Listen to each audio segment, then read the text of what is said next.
Tungkol po ito sa bus guys. Nung nakita natin na lumiliyab yung bus na sinasakyan po ng mga estudyante, ilang namatay po doon. O may mga nabuhay pero nakakaawa talaga kasi po yung mga mata wala na, hindi na makakita. Gusto po nilang itanong sa atin kung makikita po ba ni kaibigan natin tatay ni Shoto dito yung pangyayari. Sino ba ang pwedeng basulon, no? Kung kinsa daw ang pwede daw na basulon guys, yung driver ba? Dahil po ay hindi po nakagawa po ng para maitakas yung mga bata, hindi po nabubuksan yung Kaya dito natin malalaman ngayon guys kung sinadya ba talaga ng driver. Meron po akong katanungan sa iyo tay. Tungkol po ito sa bus tay ba na ilang bata doon na trap, no, nasunog. May iba naman na iligtas. Tungkol po ito sa bus guys. Nung nakita natin na lumiliyab yung bus na sinasakyan po ng mga estudyante, ilang namatay po doon. O may mga nabuhay pero nakakaawa talaga kasi po yung mga mata wala na, hindi na makakita. Gusto po nilang itanong sa atin kung makikita po ba ni kaibigan natin tatay ni Shoto dito yung pangyayari. Sino ba ang pwedeng basulon, no? Kung kinsa daw ang pwede daw na basulon guys, yung driver ba? Dahil po ay hindi po nakagawa po ng para maitakas yung mga bata, hindi po nabubuksan yung Kaya dito natin malalaman ngayon guys kung sinadya ba talaga ng driver. Meron po akong katanungan sa iyo tay. Tungkol po ito sa bus tay ba na ilang bata doon na trap, no, nasunog. May iba naman na iligtas. Nandito po tayo ngayon guys, no. Magandang araw sa lahat. Ngayon po yung natin, maraming matagal na itong comment po nila at saka chat guys, no. Nag-chat po yung followers natin at saka yung ibang mga tao na hindi ko pa kakilala na mga iwan ko lang kung subscriber po ba natin, baka nagpatatanong lang po siya dito sa mga kaibigan po nating Duwende. Ngayon, tungkol po ito sa bus guys. Nung nakita natin na lumiliyab yung bus na sinasakyan po ng mga estudyante, ilang namatay po doon. O may mga nabuhay pero nakakaawa talaga kasi po yung mga mata wala na, hindi na makakita. Gusto po nilang itanong sa atin kung makikita po ba ni kaibigan natin tatay ni Shoto dito yung pangyayari. Sino ba ang pwedeng basulon, no? Kung kinsa daw ang pwede daw na basulon guys, yung driver ba? Dahil po ay hindi po nakagawa po ng para maitakas yung mga bata, hindi po nabubuksan yung Kaya dito natin malalaman ngayon guys kung sinadya ba talaga ng driver. Meron po akong katanungan sa iyo tay. Tungkol po ito sa bus tay ba na ilang bata doon na trap, no, nasunog. May iba naman na iligtas. Sino ba ang masisisi? Yung driver po ba? Or meron lang talagang nangyayari na di maganda po doon sa loob ng bus? Bakit po ang lakas po ng liyab? Ano po ba ang dahilan?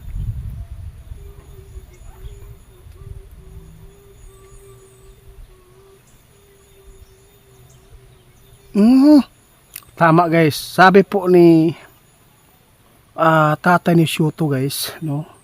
Yung driver hindi po natin daw masisisi, no? Hindi po siya yung gumagawa po doon kasi po yung galaw po niya na trauma lang po yan. Ang dahilan po sa pagkasunog, marami po daw ang gas na nailagay po doon. Dapat po daw sana hindi po nailagay sa loob po yung mga gas. Dapat po daw nasa likod ba? Likod ba tayo? Dapat, yun pala, kaya pala napakalakas po yung apoy na lumiliyab po doon sa loob, kaya yung mga bata na trap, nakakaawa po yung kalagayan. Kaya yung driver guys, kung bakit po ganyan lang po ang kanyang nagawa, kasi sabi po ni tatay, hindi na mabubuksan pa yung pintuan dahil po ay nasunog ito, hindi ito gumagana, kaya hindi po nabuksan yung mga bata. Tay, sana po marami pong makapanood nito kasi meron po akong isang followers guys na nagtatrabaho po doon, no, doon sa kung saan po nasunog, no, malapit lang po daw doon.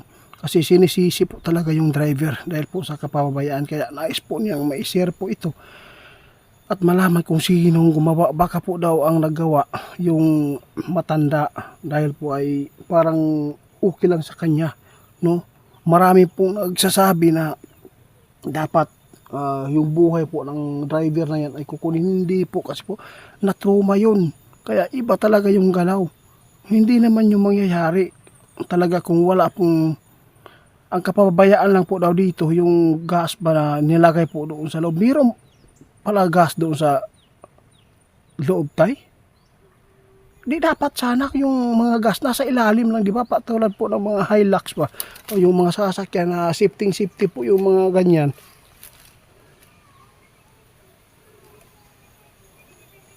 Oo, yun po ang kapabayaan guys, no.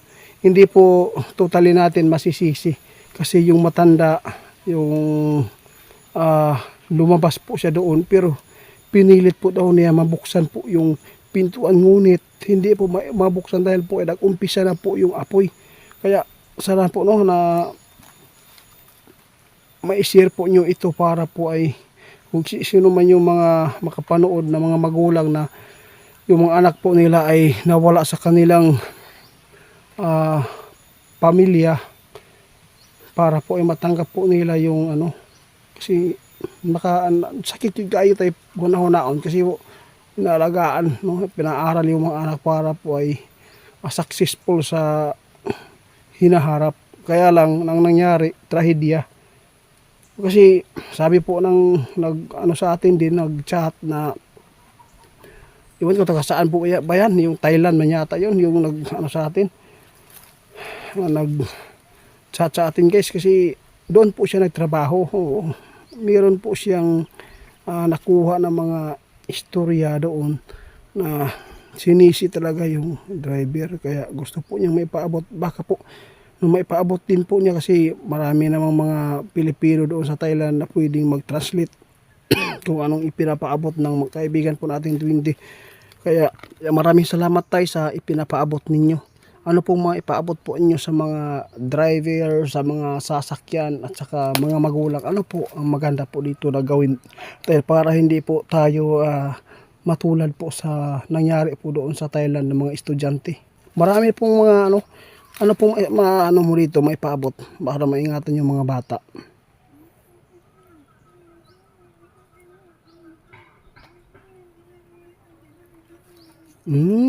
Tama si tatay, yes, no, napakaganda po talaga. Maganda talaga magpaabot si tatay ng mga ay pinapaabot po niya sa mga maka kita ani nga video, no. Ang sabi po ni tatay, lahat po ng mga estudyante, kung mayroong mga tulad po ng mga picnic sa school, wag po ninyong ayaw yung tuguti inyo ang mga anak na sumama. Kasi kadalasan po yung mga ganyan po, lalo na pag mga bata, lalo na po yung mga tubig, maliligo sila. Kasi yung mga bata nadadala po sa yung happy po sila, hindi po nila ma-control yung sarili. Kaya kahit saan na lang po, kung sino man yung magyaya sa kanila, yung makasama nila, doon tayo. Pero hindi nila alam na doon pala sila mapapahamak. No, lalo na yung mga magulang dyan, no, dapat po before po kayo magpasakay sa inyong mga anak, kasi marami po mga bus school, no, titingnan lahat, pwedeng pagsabihan yung mga driver para hindi po matulad tayo sa iba na mga trahedya, kasi nakakaawa po talaga mga inusinting bata, no. Salamat po sa mga payo tay, sa mga magulang na makapanood dito. Dapat kung meron kayong mga sasakyan, kayo na lang maghatid, at saka hinahinay lang po mo og drive para safety ba pag hatod ninyo. Kaya salamat guys sa suporta. Tay, meron po akong ibibigay mamayang hapon yung alay kasi nakabili po ako kanina. Dadalhin ko mamaya ha. Wala po ano man yan. Salamat.